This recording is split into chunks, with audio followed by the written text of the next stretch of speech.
Good evening, fellow Texians. It is that time again where I take a break from what I'm doing, and we have a live conversation right here on Late Night Coffee Talk. Right. So, as you read the description, it says that it is live from Austin, and that is correct. If you'll notice, look around me. I am not in my usual digs. I am away in our nation's capital. We got a lot going on, and we're going to talk about that tonight.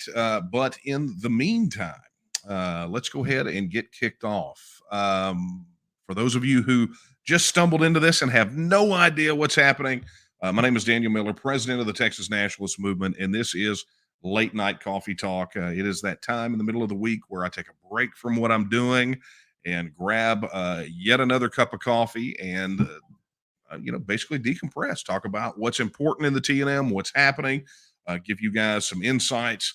And of course, I take your questions, right? I mean, talk about accessibility. I mean, I'm here every Wednesday to answer questions from you. So if you've got them, be sure you send them in. If you're watching on either of the YouTube channels, be sure to like and subscribe and hit that notification bell so that you will always be notified when we post a new video or go live. And of course, chat is active. So if you have any questions or comments, drop them in the chat. And, Super Chat's active if you'd like to do something there. If not, if you don't want Google to take a piece of that pie, then head over to tnm.me/donate. That's tnm.me/donate. Oh, see, this is what happens when I'm on the road. I forget to do cool things like this. That, right? Is it happening? That. There it is. Wow. Okay. Got it. I got it figured out. All right. So anyway, if you're watching on either of the Facebook pages, be sure to like and share and comment. Look, share it no matter where you are, right? We want as many people on this as we possibly can. And I can already see questions and comments are coming in, uh, including the obligatory, what are the updates on the bill, which I'm going to get to, right? And of course, you can always drop your questions. Look, it's there on the screen. Email your questions to coffeetalk@thnm.org. Drop your questions in the inbox if you prefer email. Don't want to drop them in chat. And if you want me to withhold, any portion of your name or whatever, I try to anonymize them as best I can. I got to make some adjustments here, folks. This is what happens when you're on the road and using the road rig. It's just the way it works. All right. Well, I tell you what, let's dive into this thing. We've got a limited amount of time tonight. I mean, it's going to be pretty long day for some of us starting tomorrow. So we're going to try to get through this as quickly and efficiently as possible, giving you guys as much information as we can possibly share and encouraging you to do some things that are going to help advance the cause of Texas independence. So what I'm going to do is I'm going to lead off probably with, I'm going to go ahead and lead off. John Lindsay asks his obligatory, what are the updates on the bill? See, this is an opportunity for us to go ahead and just rip that Band-Aid off right now. So many of you participated in the calls to Brian Slayton's office, and we want to thank you for that. Those of you that were polite, those of you that were rude, you made things more difficult for us, right? So be polite, be courteous. It's what we say. Always have great, courteous interactions with these folks. Be firm but polite. Okay. But that being said, we and many of you have probably already heard this. Slayton's office has said that they have some additional questions, and indeed, I have a meeting with Brian tomorrow. So, guys, no need to pound on him. We're having a meeting. We're past all of that. I mean, it was never negative to begin with. It was to encourage him to file the bill because we frankly know that he's a fighter. He's probably the best champion in the Texas legislature for this piece of legislation. So, everyone, please don't take any sort of negative connotation to it. It's not what that is at all. But for those of you that have encouraged him and talked to him, I think it has made and had courteous interactions with him. I think it's made a difference. You know, I can tell you that none of these legislators want to step out on an issue that is this important and think that they're alone. That they don't. They don't want to think that they're going to be the only ones. Now, you know, that said, I think it's also important for all of us to remember that we all play a role in helping to make this happen. So, you know, we'll have our meetings tomorrow. I fully feel like we're going to make some significant progress toward getting the bill filed. But you know, the other part of this too is that doesn't mean that our job is done. That's when the real work starts. So, look, if you have not already volunteered, if you have not already gone over and filled out a volunteer form on the TNM website, I'm going to ask you to do that right now. Head over to tnm.me/volunteer. That is tnm.me/volunteer and volunteer. This is going to take work. It's going to take work. It's going to take a lot of work. And so just getting the bill filed is always that first hurdle. But we've had so many encouraging conversations with so many different legislators that I think we are in probably a far better position than we were last session, and just very excited to see this move. So, John, thank you for your question. Everyone, if you pray, please pray that tomorrow goes very, very, very well. I am encouraged, and I'm looking forward to having a tremendous conversation with Representative Slayton, and you know, we're gonna see what happens. Very excited though.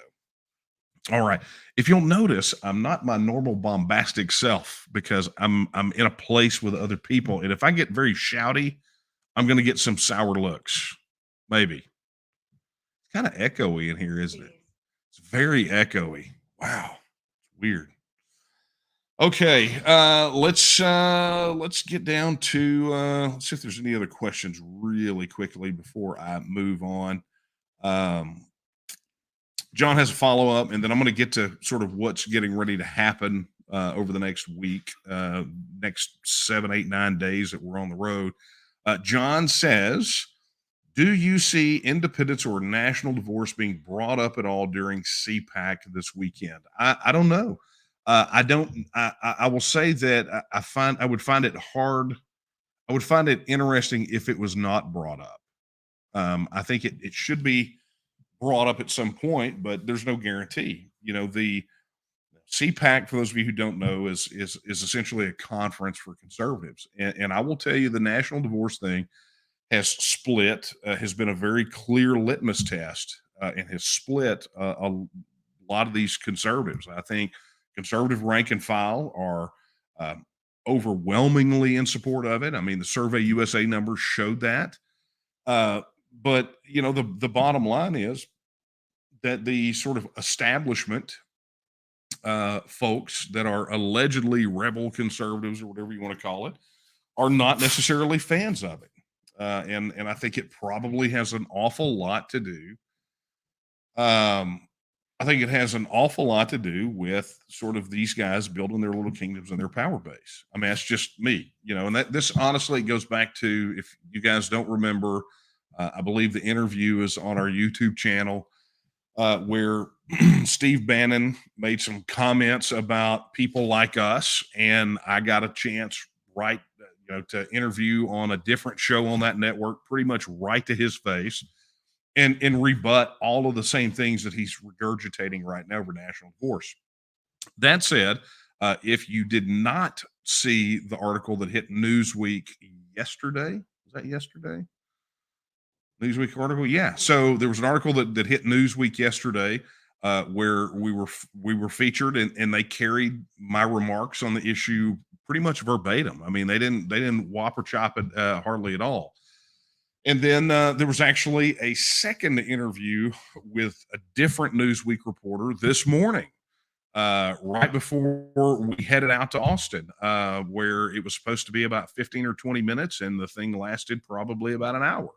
And it's all about the TNM. It's all about the work that we're doing, the work that we've done, and what the path looks like ahead. So this is going to be, I think, one of those issues that they would rather not, sort of the establishment would not like to come up at things like CPAC or in the media or whatever. But the horse is out of the barn at this point.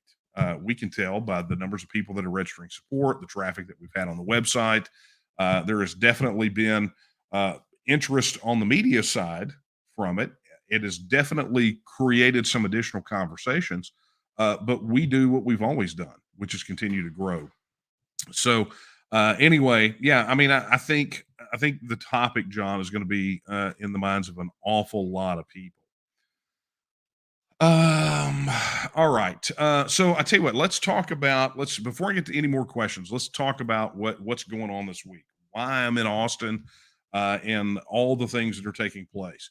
So many of you probably are aware. Several weeks ago, almost a couple months ago, we started having conversations with a gentleman named Dr. Matt Quartrup, and Dr. Q, as we lovingly call him, actually sat for a webinar. We had him originally booked for an hour. I think it went an hour 20. He wrote a book called I Want to Break Free, which is essentially a guide for anyone wanting to start new countries. And so he is the kind of the global expert on independence referenda. And he's consulted with 16 different independence organizations and movements throughout the world over the last several years. We're number 17.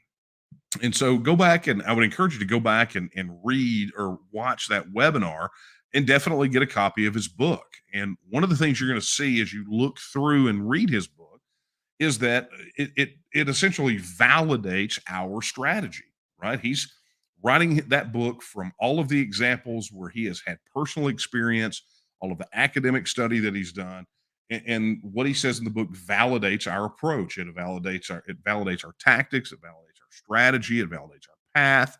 I mean, it checks all the boxes.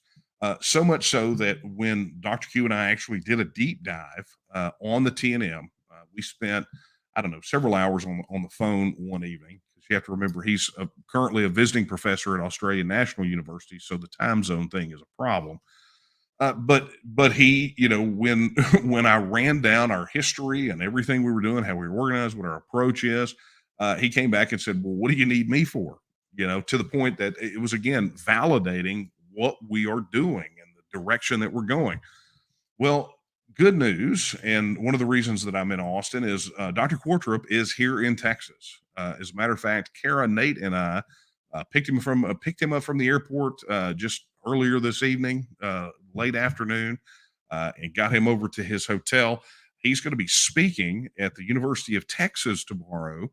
If you can imagine, University of Texas is hosting a professor on the issues of independence and nationalism, and what that has meant around the world and what it means right here and right now, right? And for him to do it in Texas. So you have to understand from an academic perspective, not even from an academic perspective, but you have to understand from the perspective of someone who's been at this a very long time, this guy here, uh, academic interest in this has been such that it has been relegated to a few people, okay, particularly here on this side of the equation, okay, over here on this side of the Atlantic Ocean. Um, it was just not something that they talk about, right? It's you guys know there's an establishment in politics. Well, there's an establishment in academia as well, and so conversations of this type have been few and far between. And to show any openness to discussing this idea about the creation of new states, new nation states, has been the academic work has been rather shallow. Dr. Q's been one of those out there on the forefront. There are others, but I cannot overstate what a change it is that the University of Texas, who have had academics that are quoted regularly in the media that essentially attack and marginalize what it is that we're doing, for UT to actually host Dr. Q, who again has validated everything that we've done, is a pretty major thing. It means that they're really open to there's some openness to the conversation.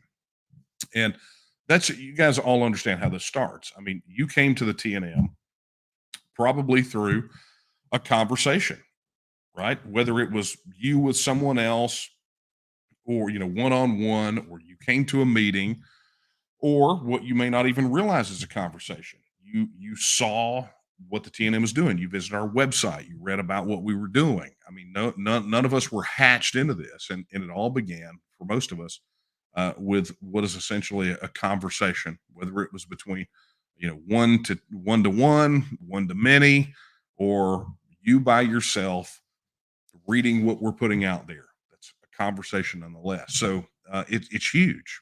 So he's going to be speaking at the University of Texas tomorrow at noon. The details are on the website. If you are within driving distance of Austin, which knowing Austin traffic, that means that you live next door to where he's going to be speaking, then definitely make it out there. You're going to want to meet Dr. Q. You're going to want to hear what he's got to say and see him in person. I'm proud to call him a friend, right? I mean, I think he is just taking to Texas like a duck takes to water, and anyone who it's kind of like what they used to say, or what was the quote that was attributed to Alexander the Great when he went and conquered Egypt. He said, I came to conquer Egypt, but Egypt conquered me. I think that's how Texas is for Dr. Q. So he's going to be there, and we're going to have a whole host of things going on. He's going to be in several different places, and you're going to probably have an opportunity if you live in around one of those places to visit him. But look, he's worth the drive. Okay. So March tomorrow, which is Texas Independence Day. I mean, you got to love that, right? Tomorrow will be my meeting with Representative Slayton. And then that evening, we're going to cap it off with a Texas Independence Day celebration in Walburg that was organized by our local coordinator over there and now district director, Angela Watuski. She has been phenomenal at doing this. She took the bull by the horns and she said, "Look, let's put together a real deal Texas Independence Day celebration in our hometown," and that's what they did. And so it is going to be a major blowout. It's going to be live music. None other than our very own executive director Nate Smith is going to be he's going to be playing there, right? You got to love it when you have leadership that has musical talent. That is not me. That is him. Okay. But yeah, so he's going to be starting to play at 5 o'clock. They're going to have a fireworks show. They've got vendors. They got food. I mean, it is a proper Texas Independence Day celebration. And I'm going to tell you what, uh, every one of you that don't live within driving distance of Walburg need to take a very close look at that and look at organizing one in your very own town for next Texas Independence Day. Uh, we need these all out there. I mean, anyone who says that the cultural aspect of this doesn't matter does not understand the role that culture plays in our success and us being able to win. It was interesting. I heard Angela on a leadership call Sunday night actually lament that one of the things that she's been hearing from people about this, one of the questions she's gotten is, well, if it's an independence celebration, why aren't you doing it in July? Well, that's a cultural problem. And understand that politics is downstream from culture.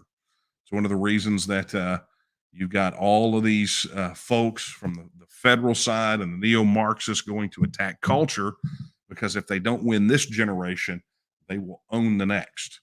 Right? They have to do is buy their time. So culture matters. So look at what Angela and the team and those group of volunteers and everyone who participated in putting that together, and see if you can do something similar in your community.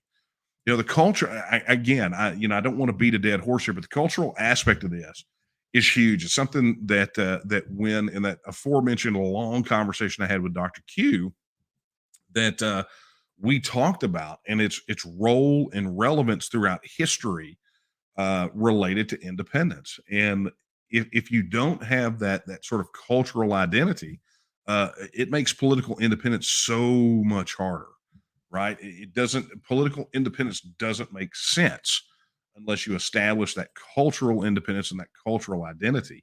But once you do that, it's pretty much a foregone conclusion. So whether it's a Texas Independence Day celebration or it's, you pull together people on San Jacinto Day and you throw a big blowout, or, you go to your school district and say, guys, look, we understand football season is over and everyone's gliding into the summer, but we want to ensure that next season, when you start your sporting events, you begin them with the Texas national anthem called Texas Our Texas.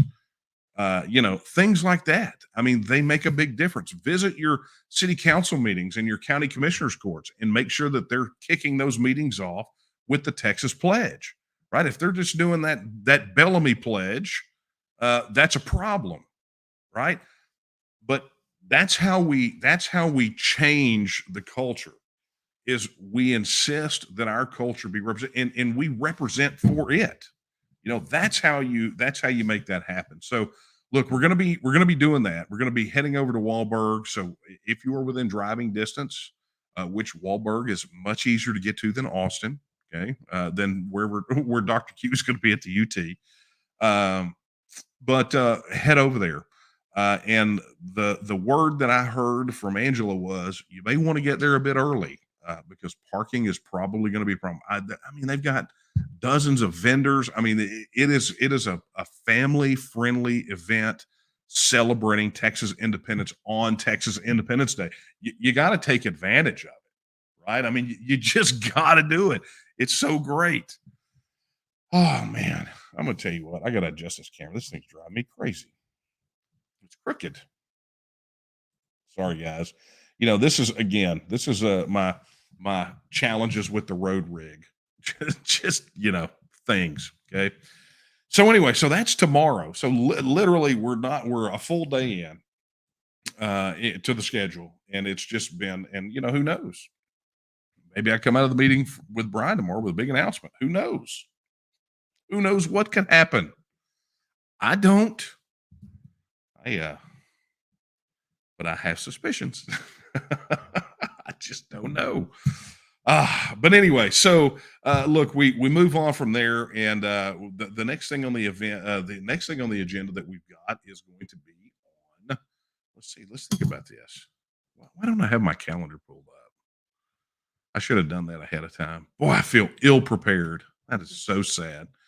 So let's see. Well, okay. So I know this on the 4th. If we're talking about things that I just absolutely know that I have to look at my calendar, on March the 4th in New Braunfels, we're going to carry on the Texas Independence celebration there at Riley's Tavern, right? We're going to be doing this afternoon shindig. We invite everyone to come out. Again, low key. We're going to be meet and greet. I'm going to be there. Dr. Q is going to be there. A big chunk of the national leadership team is going to be there. And we're going to be celebrating Texas independence. So people say everything's bigger in Texas. Apparently, our days are bigger too because our Texas independence celebration is stretching out to the 4th. So be sure you make it out there. That's going to be just again a phenomenal opportunity for you to get plugged in. And then right on the heels of that, we are headed up to Garland, Texas. So pay attention, DFW. We're headed to Garland, Texas. We're going to be at a place called Studio B. You got to go look at the details on the website. But Dr. Q and I are going to be there speaking. And I'm going to tell you, this venue is an intimate venue. It's small. Okay. So we had to make sure to ticket the event, right? It's $5, because we wanted to make sure that we had an accurate head count. But you can get those right on the website. And when you do, come on. And here's the thing.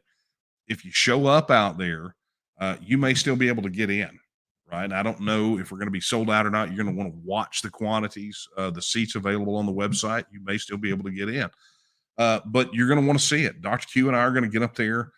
He's going to speak. I'm going to speak, and we're going to tie all of it together. What he's talking about, his life's work, dealing with international independence referendums, and what we're doing here in Texas, and we're going to tie it all together with a neat little bow, and it's going to be incredible, right? He and I are going to speak for about 10 minutes apiece at that Texas Independence celebration in Wahlberg, and maybe a couple, just maybe a little bit at the Riley's Tavern thing. But if you want to see the full on shindig, you gotta get your butt up to Garland. I think that's a Sunday afternoon, right? but you're gonna want to get up, motivate on up there to Garland because it's gonna be one for the books, folks, and you are not gonna want to miss it. It's been more talk than coffee now. By the way, thank you to Earl again for this. Thank you very much. This is the cup Earl sent, right? Yeah. Thank you for this, Earl.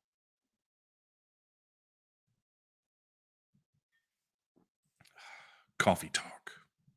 That was almost an endorsement. Okay. All right. So we've got some other things coming up, but the point here is, folks, I want you to pay really close attention to what's happening on the events calendar as we're progressing through this. You all knew, you were all warned that when legislative session started, things were going to ramp up, right? Because right in the middle of legislative session is our high holy days, man. Texas Independence Day, anniversary of the fall of the Alamo, the Battle of San Jacinto, the Runaway Scrape. I mean, these are all events in Texas history that have a very special meaning to all of us. And it's important that and you put that all together in the context of the legislative session. And I mean, it's just crazy. I mean, it just goes by so fast and so many things are happening. So watch that events calendar. Keep your eye on the events calendar. And if there's not something in your neck of the woods, all you got to do is reach out, right? Help us organize, become a local coordinator, do whatever you got to do to help out. But if you do nothing else, be sure to do this thing right here. Volunteer, right? We need more people. This is about reaching people, and we only reach people with people. I mean, we reach them other ways too. But the most successful way to reach people is by having our people connect with them and them connect with our folks. So that's how it works. All right. So from there, we move on. Dr. Q will be in town. We'll be working on some things over the next several days after Garland. But I would encourage you all take the time if you get an opportunity, plug into some of these events. And if you don't get a chance to make it, don't worry. I don't think this is going to be his last time here in Texas. He and I are working on something. Uh, Oddly enough, from an academic perspective, that may see him here on a semi-permanent basis. I'll leave it at that. Okay, if that's not enough of a tease, then nothing is, right? Okay, let me get down to some questions. By the way, if you have questions, be sure to drop them in chat. Whether it's drop it in a Facebook comment, drop it in YouTube chat, or you can drop it via email to right there. Email your questions to coffeetalk@thnm.org. So let me do this. Obviously, because I'm on the road, I don't have all the screens here where I could pull up some of the questions. But let me see what we got here. Okay. This was okay. Okay. Corinne says, "Dear Daniel, good evening. I have Rep Slayton direct cell number, and we use it. District director was out sick all week. Tried calling. Don't. You guys don't need to call Brian's office anymore. Not yet. Um, I suspect the next time you call him will be to thank him and show your support. Look, Brian is a good legislator. He is always ready to go out there and charge the gates of hell with a squirt pistol if necessary for the right thing. So, I think probably what we've got here is some communication issues, but we're working it out. It's good. So don't sweat it, guys. We're going to be fine. But thank you for that, Corinne. Okay. Let's see what else we got here. Here's one via email. Okay. We will keep this one anonymous. What if Phelan is creating the short work weeks to keep legislation from being assigned to committees? Okay, so what this question is dealing with is and if you guys don't know, there's a big controversy that's kind of going on right now, in particularly the Texas House side of things. Um, they have they have been pretty slow in spinning up. They were slow in getting committee appointments done. They have been, I think they had like a 6-day weekend recently. I mean, there's just, there's been a lot of criticism going over toward the House side because House leadership hasn't been working like everyone thinks they should. I mean, and the criticism is not unfounded, right? When you have a legislature that only meets for 140 days every other year, the first 30 days are constitutionally prohibited for them to take up any business, right? With the exception of governor's emergency items. Okay. But first 30 days, that's nothing. That's all related to bill filing, period. I mean, it's the only thing they can do. Now they can continue to accept bills all the way up to March, either 10th, 11th, or 12th. I've literally seen it three different ways. But they can continue to accept filings up to those dates. And but then it's on a dead run, right? I mean, the end of May, they're done. They're out of there. And Texans feel like there are a lot of critical issues that need to be addressed, whether it's the Texit vote, whether it's the border issues. I mean, there's just tons of issues that need to be addressed. And so every day that the legislature or the House is adjourned is a day of work that in the minds of people doesn't get done. Now, does that mean that work doesn't get done? No, there's work that still gets done. They can still, have committee meetings, right? They can take constituent meetings. They still have conversations with one another about certain bills and things of that nature. But it does make it problematic, right? Because when they adjourn out, their attendance isn't really compelled, right? So there is a fair amount of criticism, and it is well founded criticism. So that's the background. So the question is, what if Phelan, right? That is our my state representative, but he is the Speaker of the House, is creating the short work weeks to keep legislation from being assigned to committees. Yeah, I mean, look, and if you haven't watched one of these sessions from the floor, I would suggest you go back and I think it was uh, yesterday or day before, where maybe it was even late last week. But they literally, I mean, I can't remember. It all runs together, but they literally gavelled them in and then gavelled them out pending the reading and referral of bills. And when you look at it, I mean, it's, as far as referring those bills to committee, they just run through the big list. So I don't know if that's it. Look, even when they were working more, there was still great legislation killed by the clock. If you want to know where, I mean, look, the inside joke. I mean, it's not even an inside joke, and frankly, it's not even a joke. But the the nickname for the calendars committee in the House is it's called the committee where good bills go to die.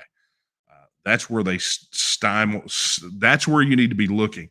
The front end of this thing, they'll get them assigned out to committee. The committees are already sort of doing their work, but there may be some strategic play here. I don't know what it is. I don't know what I know what other people think it might be, but I haven't heard anything concrete that made a tremendous amount of sense, other than pretty much what you just described here, which is they want to be able to have more control over the clock. It's akin to how teams handle the football in the last 2 minutes of the game. They try to control the clock. So, I mean, it makes as much sense as anything else. Uh, as far as the rest of this, what you said here, even if Abbott has to call us extra sessions or special sessions, doesn't he still control what they're allowed to work on? He absolutely. When the governor calls a special session, it is essentially a call to do specific things, and they don't get to operate outside of that. What those called agenda items are. A lot of the criticism that has been lobbed that direction related to the governor's relationship with the legislature. Period. The legislature constitutionally has no mechanism to call itself into session when it is out of session, which is one of the reasons that during the COVID lockdowns and everything else, Abbott had a pretty heavy hand, right? He could pretty much do whatever he wanted to do. He didn't have to call a special session. They abrogated, and listen to me closely, over the years, the legislature ceded its power to the governor's office in cases of emergency. They willfully handed it over. And what we saw during the COVID lockdowns was the fruits of that, where the legislature was not consulted on any of this. The people's representatives were not consulted on the policy decisions that were being made, that closed down businesses, that closed down churches, that essentially threatened Texans with extortion if they did not comply, or they coerced Texans into compliance, and if they didn't, they threatened them with the loss of their livelihood, the loss of their freedom, even more than it already was. So, I don't know how that necessarily plays into it, but that being said, you're 100% right. If you leave it to a special session, then all the cards, the governor holds all the cards. If it doesn't get done in this session, the only way that it gets done between the end of this session and the next session is if the governor calls a special session. But let's not understate the power that the governor wields. We can talk all we want to about Texas having a weak governor form of government. That is not the case. That is what we were taught in civics class and history class. That is not the case now. So the governor wields a tremendous amount of power. And a lot of that deals with political influence and frankly, money that flows through political campaigns. So just the facts. But thank you for your question. It's not too crazy or out there. Look, this was the concern. This is why I didn't use the name. The person who submitted the question was afraid that this might be a little too out there conspiracy theory, but the Texas government, let me just put this in the context of Texas, okay? The same scrutiny that we place on the federal government that compels us to seek independence, okay, is the same level of scrutiny that we should apply to our government here to ensure that we have good government on the other side of Texas, right? Texas is not a fix-all card, right? It's not a panacea. It's not ambrosia. You drink it and everything is healed. Texas is a process. Texas allows us to remove one level of government from which the vast majority of the corruption flows from. And once that happens, it allows us to scrutinize government here at home more, to put more energy into fixing what's going on here without the concern of the attack and the sewage flowing in from the outside elements of the federal government. When major percentages of bills that are filed in legislative sessions are written in Washington, D.C., the fact of the matter is that that's a problem. Texas eliminates that. But we cannot ignore the fact that we get bad legislation here too. We get bad politicians, bad lawmakers. We get all those things.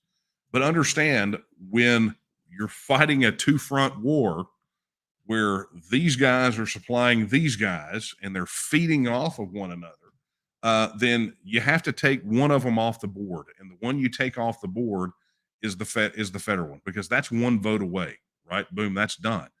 The things that help us get and win that vote are the same things that sweep the bad politicians out of office. The scrutiny that comes on the relationship with the federal government is scrutiny that gets applied to the state level, right? And our local level at the county and municipal governments. That scrutiny opens everything up and it lays it all bare. And when 10 million Texans go to the polls and vote that they want Texas to become an independent nation, they don't just vote and then go away and go hide back in their houses. They're going to be people who have seen, they have scrutinized, they have seen what's wrong. They have voted to eliminate one piece of it, but they're not going to sit idly by and allow government here in Texas to try to continue to copy what was so horrible in Washington, D.C. People say, well, why don't we fix the Texas government first? Because that's not how it works. If that's how it works, if that was how it worked, then you could apply that same logic to the federal government, right? If your plan to vote the bums out, right, as far as to fix all of those things and route them out, was so successful, you would have fixed the federal government. We wouldn't have had this problem, right? You'd have fixed the state government already. Is there an element of vote the bums out? Absolutely, because we cannot have the same people in charge of the Texas process that stood against it. Okay. That being said, it cannot be the only piece. Texas is the key piece of this puzzle. There is no other issue that will drive 10 million pro Texas voters into the polls. There's no issue other than Texas. Throw the bums out does not motivate anyone. However, throw the bums out to make Texas a reality that you just voted for. That gets people to the polls. That's how you see real change. How do I know this? Because we've seen it over and over and over around the world. That's how it works. You want to take back your state government, your government in Austin, get Texas, right? And getting Texas means that politicians that stand between Texas voters and the Texas vote, if you get people energized about Texas, about the issue and the hope and the prosperity that comes with all these things that open up, and then you say, okay, cool, you want this, you're one vote away from this, but you're also two politicians away from that. Two politicians stand between you and your ability to vote on this issue. And I say two because I mean state rep and state senator, but there's more than that.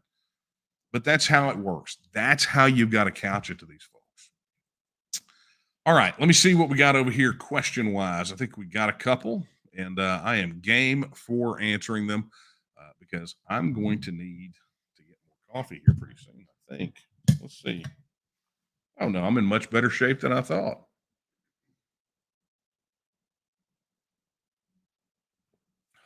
Oh, man, that's nice. All right. Let's get to some of your questions.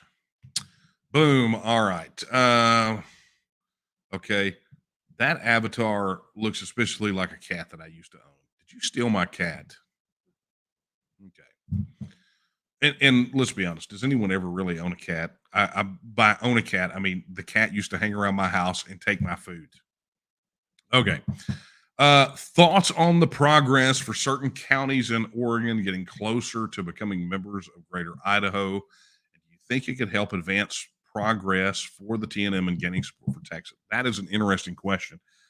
Oddly enough, I had the aforementioned interview with Newsweek this morning, right? Not the other one, but the one this morning. This is something that we talked about. And there is a bit of a difference, right, between these sort of these shifting boundaries, these counties wanting to move from one state to the other, and the 51st state movements. That was a thing a few years back where Colorado wanted to separate North and South. You had some conversation about New York's upstate New York wanted to separate from New York City.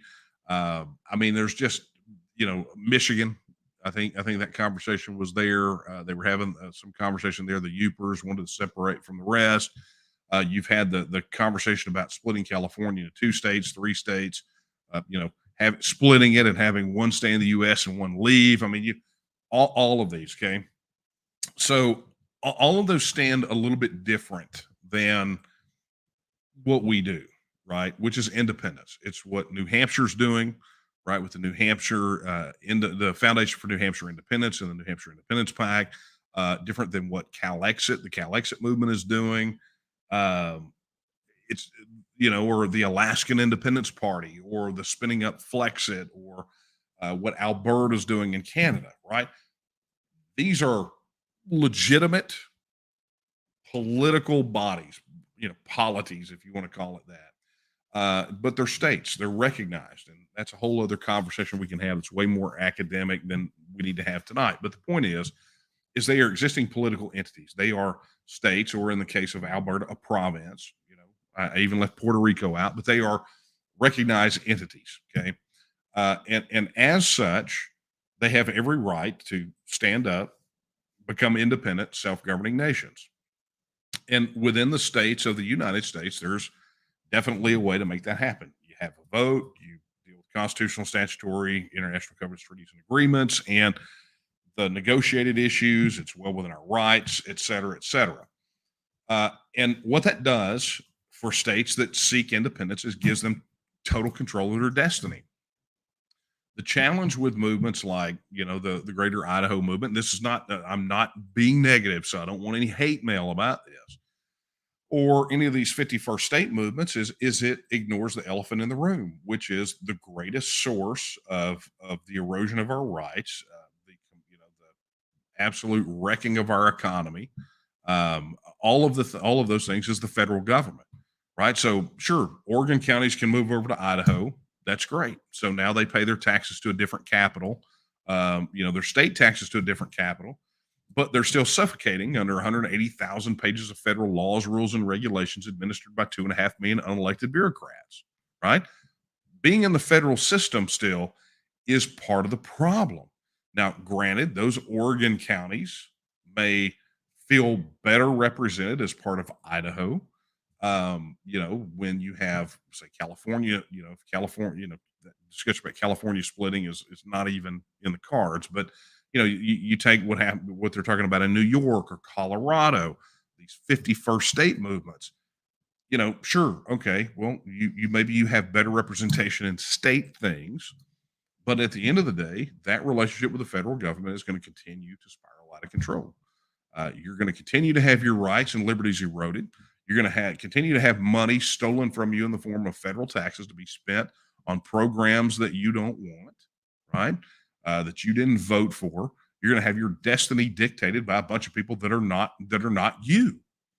And so at the end of the day, maybe they're temporary steps, right? Maybe they're just sort of a step on the path for those people.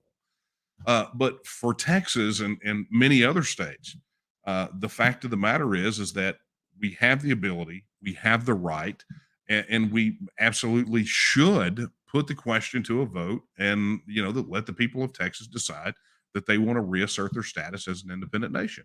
And if it were up to me, and this is what I told the Newsweek reporter this morning, if it were up to me, I would see this conversation happening in states everywhere. I even said I did an interview. If you guys don't know who Brian Nichols is, I did an interview with him.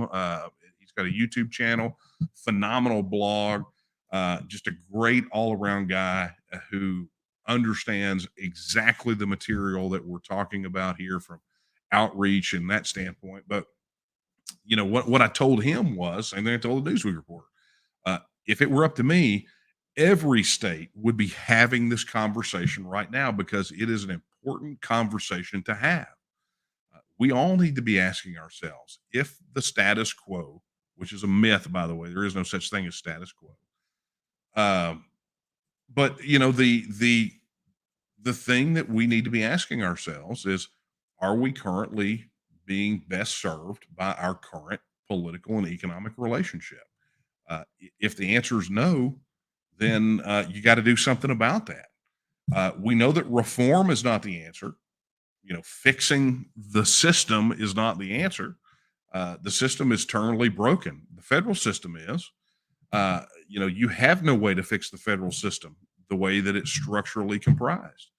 100% of Texans could decide tomorrow on a policy, and it would have zero effect on the federal government because 49 other states are there. It's a math problem. It's the way that the union is constructed. The moment that it came out of the box, that box of the Constitution, the moment that it escaped that box, it was over with because there was structurally no way to fix it. And I know right now somebody's clicking, clicky clacking their keyboards and going, "What about an Article 5 convention?" Well, I get that, but you have to also understand that if it takes this long to get, it's not going to take two or three amendments to fix the federal government. It's just not going to. It's going to take a lot more than that, and that's not what they want to do. Additionally, you've got the problem with these other states. People like to point the finger at people here in Texas love to point the finger at California and New York, but there are many other states that are at fault that may on the surface think, look like they think like we do, but they don't. These are 50 individual states, and we are in this federal union. When it comes to the concepts of freedom and independence, we are greatly outnumbered by states. We may not be outnumbered by population, but we're outnumbered by states, and that's structurally how this is done. Uh, that's a whole other conversation that we need to have at some point. But anyway, that's it. So, do you think it could help advance progress for the TNM? Absolutely. Look, any conversation, anything that's like we said about the Marjorie Taylor Greene thing, anything that elevates the conversation, that gets people talking and questioning whether it has to be the way that it is good. It's good for us. Go read my interview that was in Newsweek yesterday. But that's a great question. Thank you. Okay, Keith Erickson says this. He says, "Is it normal to reach out to your state rep / state senator, and they either ignore you or send you emails about stuff that's not even important?" It can be. Depends on who your state rep and who your state senator is. So, look, here's sort of the contact hierarchy. Uh, Number one, a personal visit, always the best. Uh, Roll into that office if it's their district office or their office at the Capitol. Personal visit. You go in there. Look, I drove all the way from the district to come to your Capitol office, or go to the district. I live in your office. The personal visit is always number one. Number two is written letters. Uh, that's what they tell us. They weight written letters higher than anything else. Next is phone calls. Okay. Next is phone calls. And finally is email. And the reason being is email is perceived as not taking a lot of time. Now, does that mean 100% that you're going to get to talk to your rep, that they're going to get the message? Absolutely not. One of the first conversations I ever had with Don Huffines when he was running for governor, he asked if we had reached out to his office when he was a state senator about the Texas Independence Referendum Act, and I said, absolutely, we did.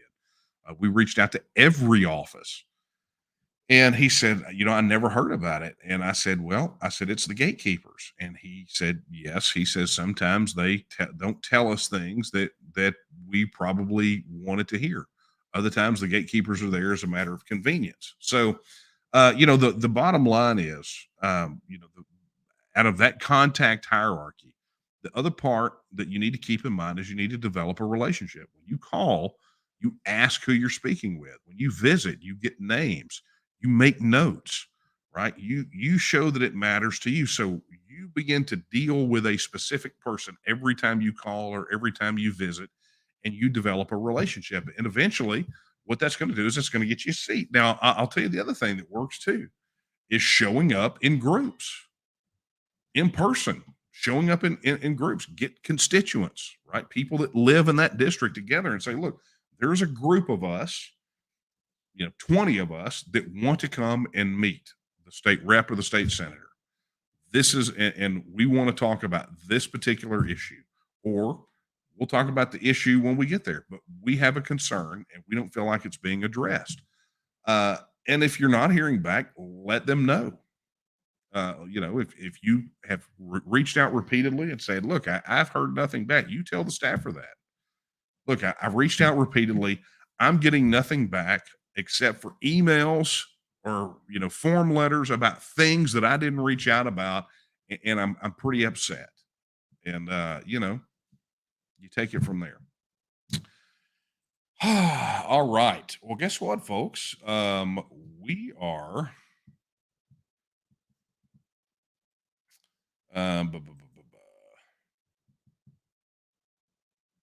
yeah. What? I thought you were trying to tell me something. Okay, that was very weird. I looked up. Can you tell we're doing Kara's over there? She's doing production. We're here at this one table doing this thing. Normally we're in different rooms, so she shot me a look, and I was like, "Well, you look." I saw you looking over here, and I thought, "What did I do?" All right, guys, we're gonna get down to the brass tacks. It is time to wrap this bad boy up. Yours truly has got to get his work finished, and then get ready for the big day tomorrow. So, what I'm going to do is we're going to go ahead and put a bow on this. A reminder, if you have not already pledged your support, head over to tnm.me/vote. That's tnm.me/vote. Pledge your support today. That number, I don't know if you've been paying attention to that number on the website, but I want to tell you, I was here when that number was 6. Okay. So, it always makes my heart skip a beat when I go there and I see it ramping up the way that it is. So let's do it. Let's just send that thing in overdrive. Make it scroll like a slot machine. If you're not already a member, we would encourage you and invite you to execute a membership of any type in the TNM. Head over to tnm.me/join and take a look at the options. Something there to fit everyone's budget, and we definitely appreciate it. And look, if I haven't said it twice, this is my third time, right? Volunteer, become a volunteer in the TNM. We are only going to be able to reach all the Texas voters we need to reach with a massive number of volunteers. And we need you to head over right now and fill out that form. tnm.me/volunteer. Okay, friends, that is going to be a wrap. Man, this is, I'm going to tell you, I'm excited. I'm really looking forward to seeing many of you while we're on the road on this trip. I don't know. I think, are we coffee talking back at base next week, or are we going to be on the road? We'll still be on the road. So we'll have to check and make sure that we're going to be able to do whatever we're going to do on that Wednesday night. Not going to be able to. No coffee talk next week. But there will be coffee. Okay, so there will be coffee, but no talk, and that means no live stream. So maybe we do it a night later. We'll figure something out, right? But stay tuned. We'll figure out how we're going to knock that out.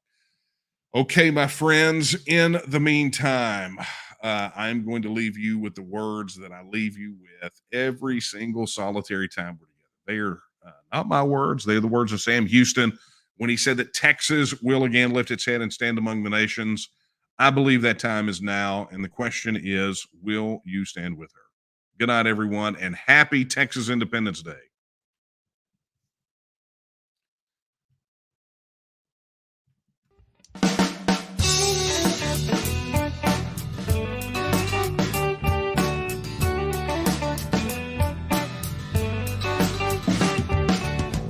Well, the people in power, whether red or blue, could not care less about Texas, me and you. They created this give me country that don't value hard work. For a Texan to survive, all we need are some seeds and dirt. Texan rise, don't you hear your call? Got to save your country, for it's long gone. Texan rise, don't you hear your call? Save your country, for it's long gone.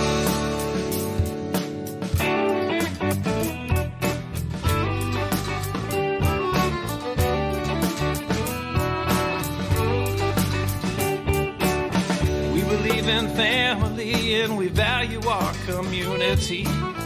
Gladly lend a helping hand to a neighbor in need. And we don't believe that government should provide for all of society's needs. No, it's the pride of a Texan to give to others voluntarily. Texan rise, don't you hear your call? Gotta save your country, for it's long gone. Texan rise, don't you hear your call? Gotta save your country, for it's long gone.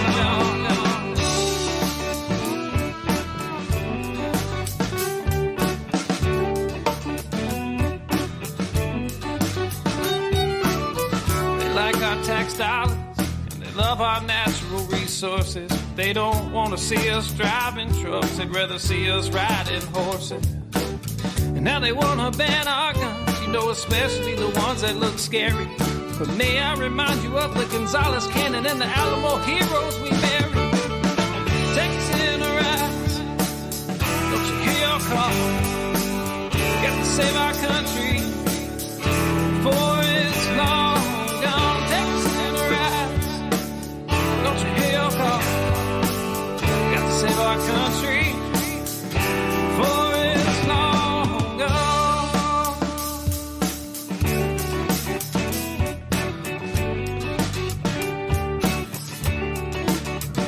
This last verse is straight from the Texas Constitution, Article 1, Section 1 and 2. Look it up.